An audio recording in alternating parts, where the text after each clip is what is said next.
Okay, let's talk about something a lot of us do, but maybe feel a little weird about. Talking to yourself. But what if I told you it's not some strange quirk, but actually a sign that you're highly intelligent? Yeah, seriously. Let's get into it. Come on, you know exactly what I'm talking about, right? Maybe you're walking down the street, working through a problem, and you suddenly realize you're muttering the whole debate out loud, or you're in the kitchen narrating the recipe like you're the star of your own cooking show. It happens. And the very first thing you need to know is this. If you do this, you have absolutely nothing to worry about. You are not going crazy. In fact, you're in some seriously good company. So let's just get past the social awkwardness for a second and look at what's really going on in your brain.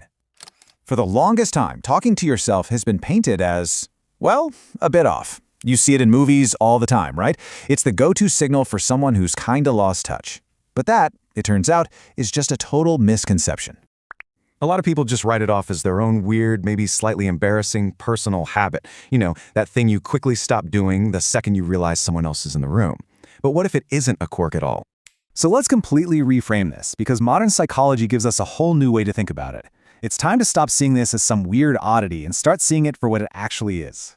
There's actually a formal term for this. It's called self-directed speech. Just giving it a scientific name already makes it sound less weird, doesn't it? It grounds the whole thing in cognitive science, not, social judgment. And here's where it gets really interesting. Psychologists have found that this self-directed speech isn't just random noise. Nope, it's a structured habit that brilliant minds, we're talking geniuses, use, whether they know it or not, to think better. This is a huge shift in how we understand it.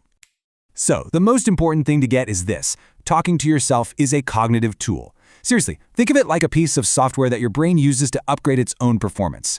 It's a method for organizing your thoughts, making ideas solid, and just moving forward with way more clarity. Okay, so how does this secret tool actually work? What are the real advantages it's giving your brain?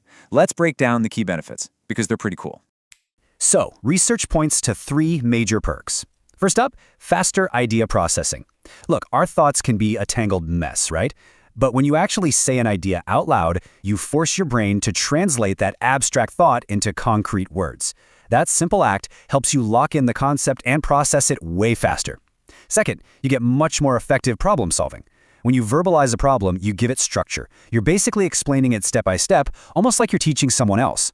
This external view helps you see the flaws in your logic and find solutions you would have totally missed otherwise. And third, emotional regulation. Talking through your feelings out loud actually helps you take a step back from them. It kind of puts the emotion out there, so you can look at it more objectively instead of just being swallowed by it. It's like hitting a pause button so you can get back in control. So, with all of this in mind, it's really time to change our whole perspective. Instead of trying to shush that inner or, outer dialogue, maybe we should start to embrace it. If you take away one thing, let it be this. That voice you hear, the one you sometimes talk back to, it is not a system error. It's a built-in feature of a high-performance brain. It's like your own personal cognitive assistant, just waiting to help you think clearer, solve problems faster, and even feel better. So, the next time you catch yourself narrating your day or debating a tough decision with an audience of, one, don't shy away from it. Recognize it for what it is. The question isn't whether it's normal anymore. The real question is, now that you know it's basically a superpower, how are you going to use it?